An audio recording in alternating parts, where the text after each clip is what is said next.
Alrighty guys, it's adventure news time, and this month we've got plenty of great stuff. We've got the Honda Transalp 750. Royal Enfield have all but confirmed the 450 Himalayan, which is really exciting. We've also got Honda in the news again with their CL500 and CL300 Scramblers. We've got an electric dual sport from Can-Am on the horizon, and we're going to get into all of that well now. A lot of you are probably getting very excited about what just came up on the screen, the Honda CRF 750L. Unfortunately, it's fake news. Thanks to Scotty for sending me through a similar video to this. There's about 2 or 3 of these videos now going around, and we both figured out pretty quickly that this is fake news. Not only has Honda denied any affiliation, it's not been released on any of their socials, and on top of that, Honda have also pointed out that these are all media and images that have come from their bigger Africa Twin promos over the years. Sorry to dash your hopes. I know there's a lot of people getting excited about a baby Africa Twin, but it doesn't make sense when Honda have their focus on a Transalp 750.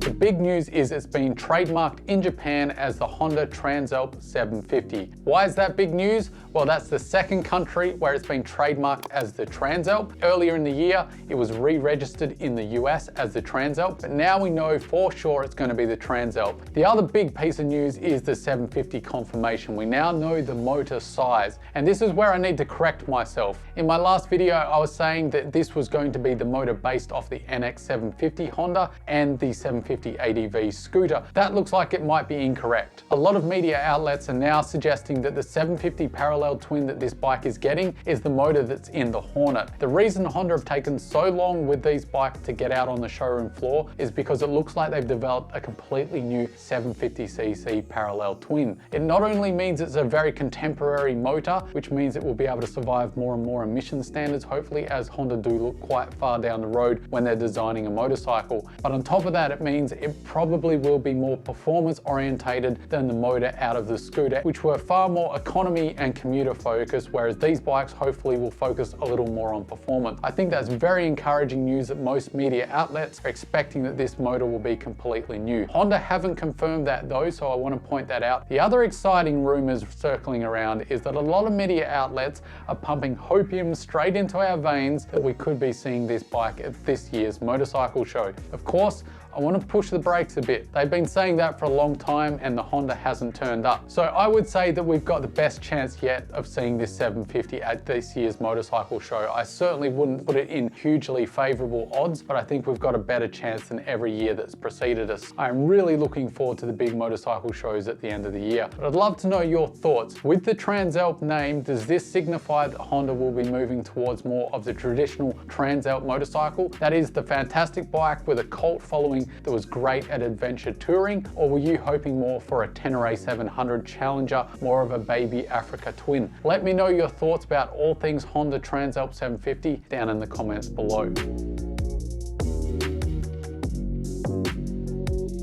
There were spy shots that came out earlier in this month, and if that wasn't enough confirmation for you, the CEO himself released a post on Instagram of a video testing the 450s out in their namesakes. Pretty exciting news. You can't really get more confirmation than the CEO himself posting videos of the bikes being tested. So what can we tell from both the spy shots and that video? So the big news is liquid cooled, single cylinder, motor is tipped forward as well. So a very, very modern design from Royal Enfield. Obviously, the liquid cooled suggests they will be able to extract more performance out of this motor than the existing 411. I don't expect that plastic bottle overflow to be standard once the bike reaches the showroom floors, but it is pretty comical. So this gave me a wave of nostalgia. We had an old 2-stroke Suzuki, I believe it was a TS 185. So the oil reservoir on this bike was a plastic milk carton. So the fact that Royal Enfield have done this gave me an endless amount of smiles, as you can see. The interesting thing here is MCN are saying it's got a 21-inch front wheel, which is fantastic, but a 17-inch rear wheel. So it means the wheels are ready for business off-road. They're spoked as well, so they're ready to go. Those forks also look beefier than what's on the Himalayan, so that suggests that we could possibly getting not only more travel and more clearance, but there'll be a better performing off-road as well. There's a right side mounted single rear shock. It really is hard to tell in those pictures whether you're going to get any adjustment, and this will likely be a budget entry motorcycle, so I wouldn't expect high levels of adjustability. The petrol tank is the other big thing I noticed. It looks like it's a decent size, but there's also media outlets who have eagle eyes that are stating that it looks like that tank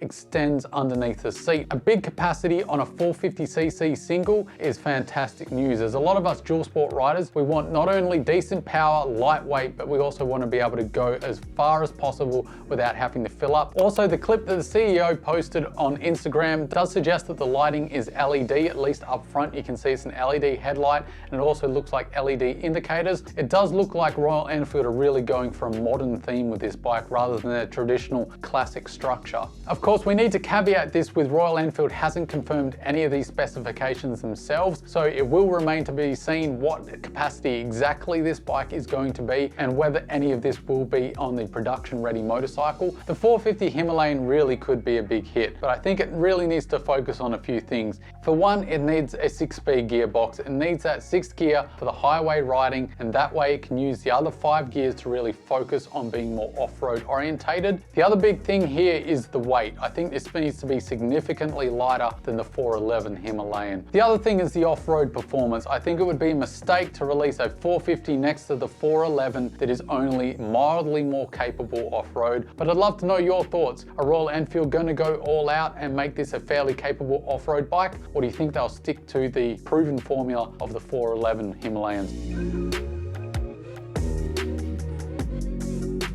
Next up, we have Honda back in the news with their Scramblers based off the parallel twin 500cc platform, as well as their 300 series. Young Machine out of Japan have pumped fresh rumours into the market about this bike. They're stating that we could see this bike at this year's International Motorcycle Show. Of course, if you're wanting to get clicks on your website, that's what you publish. But it is also exciting news because we know that these bikes are coming down the pipeline. We've had the trademarks for the CL500 and the CL300 name. It now looks like that the CL500 will be for the Western market and the 300 will be mostly for the Asian market. There's also fresh rumours from Young Machine as well as ADV Rider News that this bike will have a 19-inch front wheel, so it does suggest that it might have a little bit of off-road capability. I wouldn't be kidding myself about taking this off-road in any serious way. It's kind of exciting, especially if it looks great and do the commuting and you pull up to the cafe and it gets attention as well and can do a little bit of dirt roading. There is a market for that kind of bike.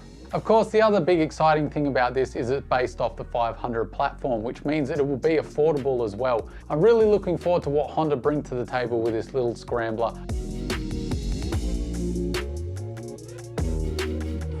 Next up, we move into the electric segment. Once again, this is going to be a regular occurrence. I think I'm seeing more and more electric concepts coming into the adventure and dual sport market. Very promising if you're an electric fan, very frustrating if you're not. But that doesn't stop technological development, and Can-Am have come in with an electric dual sport. Of course, we probably won't see it for a few years. Specs don't drop until late 2023, and they say the bike won't be out until about 2024, so it is a few years ahead. But it does have a 21-inch, 18-inch wheel setup, so that suggests that it's ready for off-road. There's spoke wheels, has a TFT screen, LED lights, all the good stuff. Specs really aren't that heavy. This is a very early days concept. But there's two big problems that Can-Am have here. One is that dual sporters love really lightweight motorcycles, and batteries aren't conducive with lightweight. And if you do go for lightweight, that means you have to sacrifice a range. And what do we love as dual sport riders? That's it, long range motorcycles. So they're screwed both ways with the current technology. So major things need to change, I think, for that bike to be viable by 2024. Regardless of all the challenges, I am a big believer in technology. I do love its look. It's managed to capture that kind of old school KLR retro motorcycle whilst being crazy modern at the same time. I'd love to know your thoughts down below. I don't usually ask this, but sometimes I like to put it out there. If you like what I'm doing, hit the like button, think about subscribing, and as always guys, don't forget to stay shiny side up, and I'll see you in the next one. Catch you later guys.